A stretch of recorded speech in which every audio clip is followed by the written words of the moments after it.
હું છું ગુજરાત પ્રદેશ મહિલા કોંગ્રેસની અધ્યક્ષ ગીતાબેન પટેલ.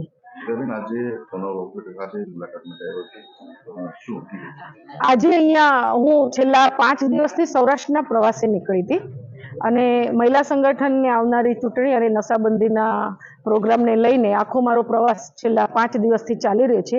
આજે 6થા દિવસે મારે અહીંયા બોટાદની અંદર આવવાનું થયું છે. હું હમણાં જસ્ટ અહીંયા આવી અને મને સમાચાર મળ્યા કે આ બનાવ બન્યો છે, એટલે અમે લોકો અહીંયા દીકરીને મળવા આવ્યા હતા.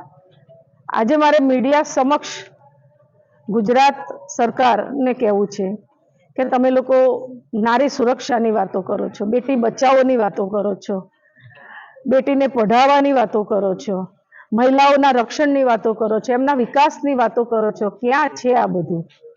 હમણાં જ 1 અઠવાડિયા પહેલા રીવાબા જાડેજાએ નિવેદન આપ્યું હતું કે ગુજરાતની અંદર મહિલા સંપૂર્ણ સુરક્ષિત છે. ત્યારે મેં એમને સામે કહ્યું હતું કે મહિલા ક્યાં સુરક્ષિત છે? તો આ એનું જીવતું જાગતું ઉદાહરણ હું આજે રીવાબાને બતાવવા માંગુ છું. માનનીય આનંદીબેન પટેલે હમણાં 2 દિવસ પહેલા એમના પુસ્તકના ઓપનિંગ વિમોચન વખતે કહ્યું કે ગુજરાતની અંદર જ્યાં દારૂબંધી છે એના કારણે મહિલાઓ સુરક્ષિત છે.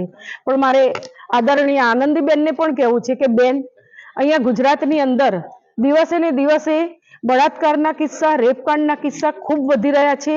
આજે હું આ હોસ્પિટલમાં આવી છું, એ દીકરીની ઉંમર 14 વર્ષની છે અને દીકરીને કામ કરવાના બહાને જે શખ્સ એના ઘરમાં લઈ ગયો અને કોઈ ઘરમાં હતું નહીં અને દીકરીને પાછળથી પકડી અને રૂમમાં પૂરી દીધી અને એના ઉપર આ કૃત્ય કર્યું છે. 1 વાર નહીં પણ 3 વાર આ કૃત્ય એ દીકરી સાથે કર્યું છે અને દીકરી અત્યારે સગર્ભા અવસ્થામાં હતી. એને ડોક્ટરે એને પોતાને કઈ ખબર ન પડતા 9 મહિના પૂરા થઈ ગયા અને જ્યારે એને કુદરતી રીતે જે દુઃખ ઉપડ્યું, એનું પેન ઉપડ્યું, ડિલિવરીનું દુઃખ, ત્યારે એને ખબર પડી કે મને કંઈક થાય છે.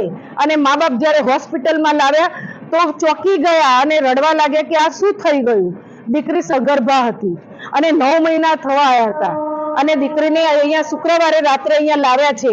પછી ખબર પડી કે આ શખ્સે આ કૃત્ય કર્યું છે. દીકરીને મેં પૂછ્યું કે બેટા, તે કેમ અત્યાર સુધી કઈ વાત ના કરી? તો એણે એમ કહ્યું કે એણે ધમકી આપી હતી કે હું તારા પપ્પાને મારી નાખીશ, મારા પપ્પાને કઈ થાય ના, એટલા માટે મેં ચૂપકી રાખી અને મેં કશું જ ઘરમાં કહ્યું નહીં. આજે એ દીકરીએ બાળકને જન્મ આપ્યો છે. 1.5 કિલોનું બાળક આજે ભાવનગરની હોસ્પિટલમાં પેટીમાં રાખવામાં આવ્યું છે. ક્યાં જઈને મહિલા સુરક્ષા અટકશે?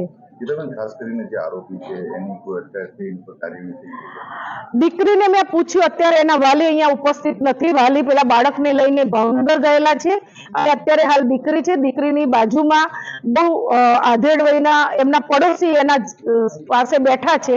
એમને આ માહિતીની ખબર નથી, પણ દીકરીએ એવું કહ્યું કે એ શખ્સ કરશનભાઈ નામ હતું એનું અને એ શખ્સ અર્જણભાઈ નામ હતું એનું અને એ શખ્સને મારા મા બાપે ફરિયાદ કરી છે અને એને જેલમાં પૂર્યો છે. આટલું જ દીકરીએ મને કહ્યું છે. હવે સત્ય હકીકત શું છે એ અમે પણ તપાસ કરવાના છીએ અને આજથી અમે લોકો એ શખ્સને કડકમાં કડક સજા થાય અને આવું ફરી આવી નાબાલિગ અને માસૂમ દીકરીઓનું આ રીતના શોષણ ન થાય અને આવી કૃત્યનો ભોગ ન બને એનું અમે લડાઈ આપીશું. Thank you.